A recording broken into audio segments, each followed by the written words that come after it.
Imagine por um momento que os céus se calaram. Por 400 longos anos. Nenhuma profecia, nenhuma palavra divina.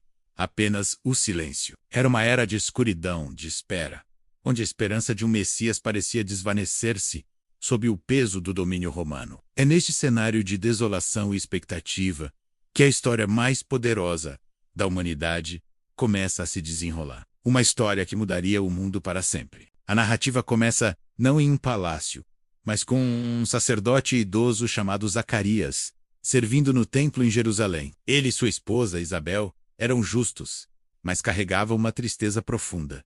Não tinham filhos, e sua idade já era avançada. Então, no lugar mais sagrado da terra, ao lado do altar do incenso, o silêncio de séculos é quebrado. Um anjo, Gabriel, aparece. O terror toma conta de Zacarias, mas o anjo traz uma notícia impossível. Sua esposa Isabel lhe dará um filho, e você o chamará de João. Ele preparará o caminho para o Senhor.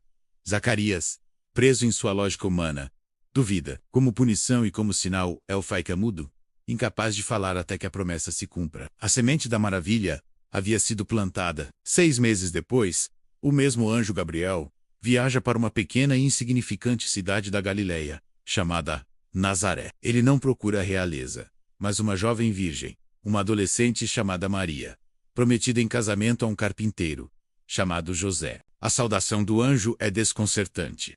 Alegre-se, você que é muito favorecida, o Senhor está com você. Maria fica perturbada, tentando entender o significado daquelas palavras. Então, a revelação que desafia toda a compreensão humana é entregue. Você ficará grávida e dará à luz um filho, e o chamará de Jesus. Ele será grande e será chamado Filho do Altíssimo. O Senhor Deus lhe dará o trono de seu pai Davi, e ele reinará para sempre. Seu reino não terá fim. Pense na magnitude disso. Uma jovem, virgem, prometida, numa cultura onde a reputação era tudo, recebe a notícia de que conceberá não por um homem, mas pelo poder do Espírito Santo. Sua pergunta é prática, Naldo duvida. Como isso acontecerá? Se sou virgem? A resposta de Gabriel é uma das declarações mais poderosas da fé. O Espírito Santo virá sobre você, e o poder do Altíssimo a cobrirá com a sua sombra. Assim, aquele que há de nascer será chamado Santo, Filho de Deus, pois nada é impossível para Deus. Diante do impossível, a resposta de Maria define o curso da história. Não há negociação, não há medo, apenas submissão e fé. Sou serva do Senhor, que aconteça comigo conforme a tua palavra. Agora, coloque-se no lugar de José, um homem justo, devoto. Ele descobre que sua futura esposa, a mulher que ele ama e respeita, está grávida. Pela lei, ela poderia ser apedrejada. Pela sua honra, ele poderia desonrá-la publicamente. A dor, a confusão, a traição que ele deve ter sentido são inimagináveis, mas sua justiça é temperada pela misericórdia. Ele decide terminar o noivado secretamente, para não a expor à vergonha. É neste momento de angústia que o céu intervém novamente. Um anjo aparece a José em um sonho e acalma seu coração ferido. José, filho de Davi, não tema receber Maria como sua esposa, pois o que nela foi gerado procede do Espírito Santo. Ela dará à luz um filho, e você deverá dar-lhe o nome de Jesus, porque ele salvará o seu povo dos seus pecados. José acorda e sem hesitar obedece. Ele toma Maria como sua esposa, protegendo-a, e ao filho que ela carregava, um ato de fé e amor extraordinário. Enquanto isso, um decreto parte de César Augusto, o homem mais poderoso do mundo na época. Todo o Império Romano deveria ser recenseado, cada um em sua cidade natal. Um ato político burocrático que coloca o mundo em movimento. Para José, da linhagem de Davi, isso significava uma jornada árdua. Ele e Maria, já em fase final da gravidez, tiveram que viajar mais de 150 quilômetros de Nazaré, na Galileia, até Belém, na Judeia. Uma viagem difícil a pé e em lombo de burro, por terreno montanhoso e perigoso. Eles chegam a Belém, não para uma recepção calorosa, mas para uma cidade lotada, indiferente. Não havia lugar para eles na hospedaria. Nenhuma porta se abriu para a jovem grávida, prestes a dar à luz. O rei do universo estava para nascer, e o mundo não tinha um quarto para ele. A única opção era um estábulo, um lugar para animais, um lugar sujo, barulhento, mal cheiroso. É ali, na mais humilde das circunstâncias, que o momento mais sagrado acontece. Maria dá à luz seu filho primogênito. Ela o envolve em panos e o coloca numa manjedoura, um coxo de onde os animais comiam. O Criador do céu e da terra. Agora um bebê indefeso, deitado em um coxo. A majestade e a humildade se encontram de uma forma que a mente humana mal pode compreender. Mas enquanto a cidade dormia, alheia ao milagre em seu meio, os céus não podiam mais se conter. Nos campos próximos, um grupo de pastores, homens simples, marginalizados pela sociedade, vigiava seus rebanhos durante a noite. De repente, a escuridão é rasgada pela luz. Um anjo do Senhor aparece, e a glória de Deus os envolve. O medo é a primeira reação, mas o anjo proclama a melhor notícia que o mundo já ouviu.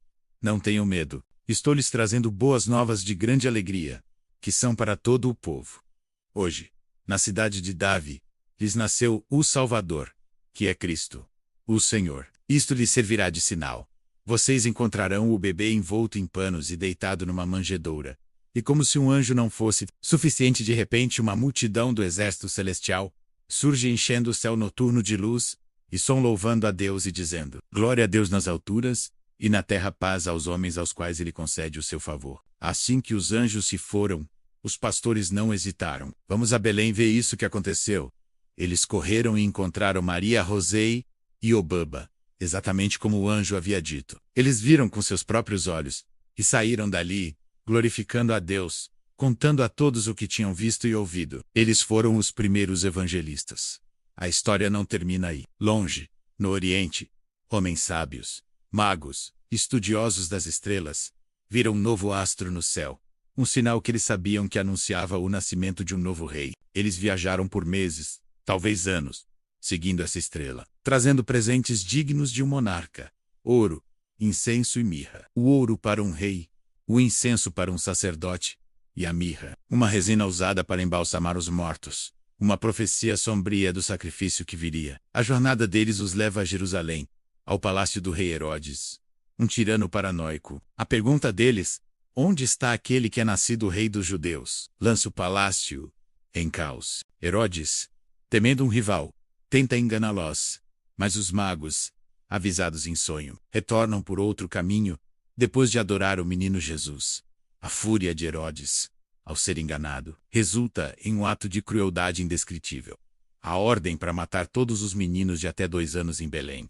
José, mais uma vez avisado em sonho, foge com Maria e Jesus para o Egito, tornando-se refugiados até a morte do tirano. Esta não é apenas uma história de Natal. É a história de como Deus invadiu a história humana, de como o amor desceu à nossa desordem. O nascimento de Jesus foi marcado pelo impossível, pela fé de pessoas comuns, pela dor, pela perseguição e, acima do tudo, por uma promessa de salvação. Cada detalhe, desde o silêncio de Zacarias até a fuga para o Egito, foi um ato deliberado de um plano divino de redenção. Se essas mensagens bíblicas fortalecem sua fé, se a história do Deus que se tornou homem para nos salvar toca o seu coração, então considere se inscrever em nosso canal. Não é apenas sobre clicar em um botão, é sobre se juntar a uma comunidade que busca a profundidade dessas verdades. Sua inscrição nos ajuda a continuar trazendo histórias que transformam e renovam a esperança. Junte-se a nós nesta jornada.